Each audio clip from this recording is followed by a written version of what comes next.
So we came here today because we had an appointment with the Office of the President to present a list. We came with the families with one agenda, asking for justice for the victims, for the disappeared, and accountability. But we were met with brutality and violence by the police. It's been 3 months since the protest, and we still have masked police in our streets. Why are they being masked in the streets? We are asking our government, if the police are upholding rule of law, why are they coming masked? And why are they targeting me specifically? So we have told the principal secretary to go and tell the president that next week shall be back here. And if there is no justice for the victims, they're going back to the streets. If there is no justice, we're going back to the streets. And we know very well that it's our right to protest. It's not a favor by the president. It's a right by the Constitution. And we're going to do it. If the president cares about this country, he should care about these mothers who are here. He claims no one has been abducted. We have a list of those being abducted.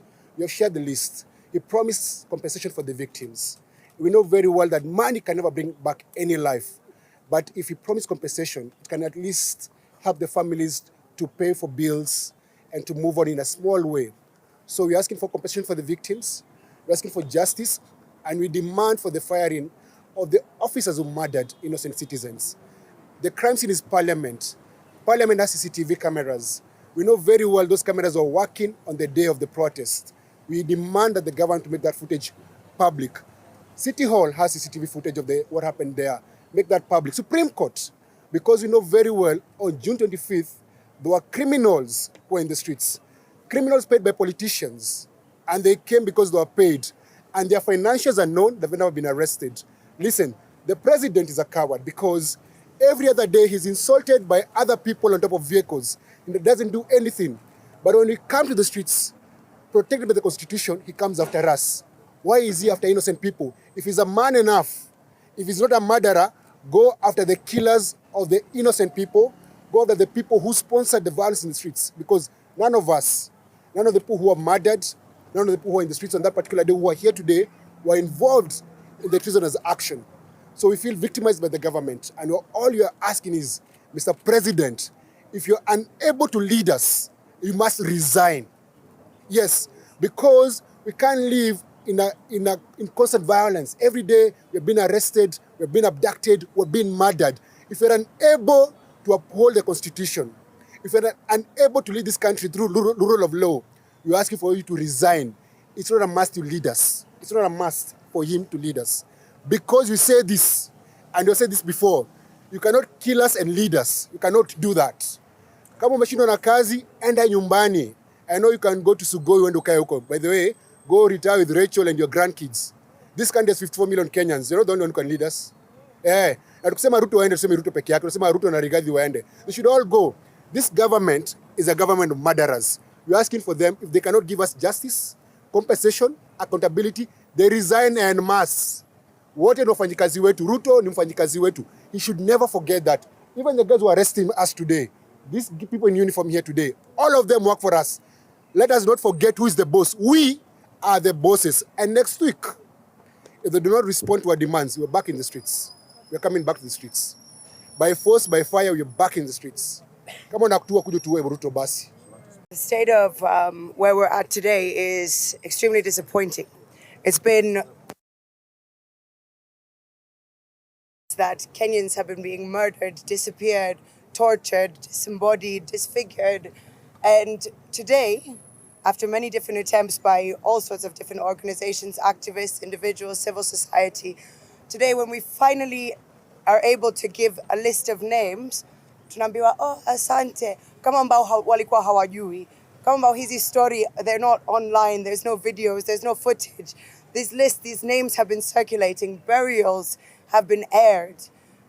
You can see point blank people being shot as well as the murderers. So how is it that 3 months later, we're here asking what concrete actions have been being taken? Not what false promises are you going to give us today? What actions have already been being taken towards accountability, towards justice? But the answer is absolutely nothing. Nothing has been done, not even empathy. Today, we had to, after the families, the siblings, the representatives of those who have been murdered and who are still missing, after they all introduced themselves with their story, hakuna hata pole. there's zero empathy, there's complete impunity, there's complete disregard of the lives, of the needs of the citizens. And today, as we finally get these names given, as if hawakujua tayari, as if hawakupanga, as if hawakufanya hivyo wenyewe, we're told that we need to protect ourselves better. So those who have been murdered point blank, mama, watoto, vijana, wanaambiwa ni nyinyi ambao mulikosea. When you go out, you should protect yourself. We came here as 20 people today, and we were met by 40, 30 officers, masked, armed, abusive, with an appointment. And then ni sisi tunaambiwa tunafaa kujiprotect. What is the government doing? We know what it's doing. It's not serving its people. It's not protecting its people. And it's not fulfilling its mandate. We should be protected in our constitutional right to come out and protest. If we cannot even come to an appointment to safely deliver a message, how do we expect? Oh, it's clear. We don't expect. We expect nothing. It's very clear that there's no leadership. There's no competence. There's no capacity. It's murder. It's theft.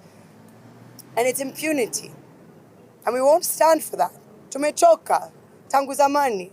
So ndio tunaanza na tutaendelea until we see better leadership, different leadership in this country, justice, accountability, and integrity. The fact that we're here today is a moment that we don't wish on any family. And it's sad that our country is to protect its young people, their futures. This administration entered government saying that they support young people. And we're seeing here that they're cutting young people's lives short. Young people only demanding for justice. They're only demanding for accountability. And now we have here mothers and siblings coming and speaking on behalf of the voices that have been silent. Kenya cannot continue like this. We cannot permit Kenya to continue like this. And we need to stand strong with these families because it's sad what's happening and the fact that here we are trying to move on as a country when families cannot sleep at night, wondering where their children are, wondering whether they've eaten that night and whether they're going to come back home. The torment, and this has happened for more than 60 days, we're still questioning where these young people are. And for those who have been killed, we have seen absolutely no accountability from the police.